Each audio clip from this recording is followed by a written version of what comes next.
तो आपका पैसा बैंक में सड़ रहा है। ये बात तो हम लोग ने कई बार सुनी है, लेकिन इसका मतलब क्या है? अभी जैसे कि आप पूछोगे कि जितना भी है मुझे रिस्क फ्री एक 3% का समझ लो मुझे सेविंग्स में मिल रहा है और एक 7% का मुझे रिटर्न मिल रहा है एफडी पे, रिस्क फ्री मुझे रिटर्न मिल रहा है, तो भी मेरा पैसा तो बढ़ ही रहा है at the end of the day. तो यहाँ पे आता है इन्फ्लेशन। अभी इन्फ्लेशन क्या है? इन्फ्लेशन सुनने में ऐसा लगेगा कितना बड़ा एक टर्म है, कुछ नहीं है। इसको एक सिंपल, एकदम सिंपल तरीके से समझो कि समझ लो 3 साल पहले या 5 साल पहले दूध की प्राइस क्या थी।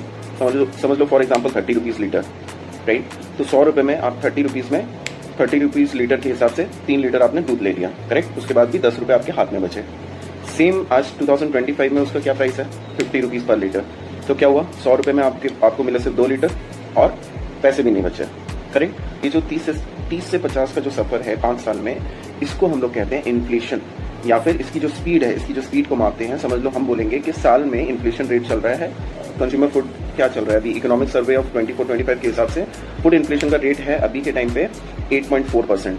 तो आप समझ रहे हो 8.4% के हिसाब से खाने का जो प्राइस है वो बढ़ रहा है, राइट? तो अभी आप समझ लो जो 100 रुपये लगा रहे हो, ठीक है, जो 100 रुपये आपने सेविंग्स में रखा हुआ है वो आपको दे रहा है 3% कमा के, राइट? बाकी के जो 5.5% है, समझ लो 8.5% का अगर इन्फ्लेशन चल रहा है, इन्फ्लेशन कंज्यूमर फूड के ऊपर, तो 5.5% का जो है वो आपके पॉकेट से जाएगा, फिर भी आपके पॉकेट से जाएगा। क्यों? क्योंकि 100 रुपये आपका जो है वो बन गया 103 रुपये। दूध की प्राइस थी 50 रुपये, समझ लो वो हो गई अब 54 रुपये, 54 रुपीज़।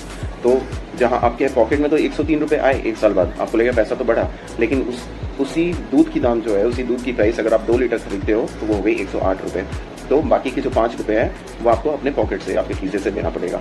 इसको बोलते हैं इन्फ्लेशन, और इसकी वजह से बोलते हैं कि मनी की जो वैल्यू है वो डिग्रेड होती जाती है। इसलिए बोलते हैं कि आपका जो पैसा बैंक में पड़ा है वो सड़ रहा है। तो अभी जाके आपको समझ में आएगा कि सड़ना, पैसा सड़ना क्यों उस चीज़ को ऐसे बोला जाता है।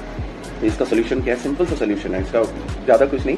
इन्वेस्टमेंट करना ऐसी चीज़ों में, ऐसे एसेट्स में जो आपको रिटर्न एटलीस्ट 8.5-9% से ज़्यादा का रिटर्न दे, एटलीस्ट, क्योंकि टैक्सेस हटाने के बाद, ये सब हटाने के बाद कुछ नहीं बचता अपने हाथ में, फिर भी कम बचता है, तो एटलीस्ट इसके ऊपर दे।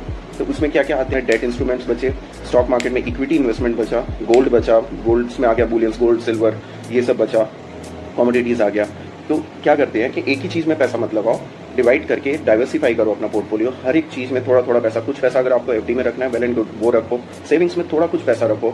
बाकी का जो है मेजर इन्वेस्टमेंट आपका होना चाहिए म्यूचुअल फंड्स के थ्रू, समझ लो आपका इसमें इक्विटीज़ में, बॉन्ड्स में, जो गवर्नमेंट बॉन्ड्स है, ये सब में आपके रिस्क एपेटाइट के हिसाब से सब में थोड़ा थोड़ा करके डिवाइड करके रखो। ऐसे प्लानिंग एक करनी चाहिए। और कोई अगर हेल्प चाहिए तो कमेंट सेक्शन में वो भी पूछ सकते हो, ठीक है? हम लोग सर्टिफाइड एडवाइजर्स हैं, हमसे राय मशवरा करो, जैसा भी है प्लानिंग करो आगे की इन्वेस्टमेंट का।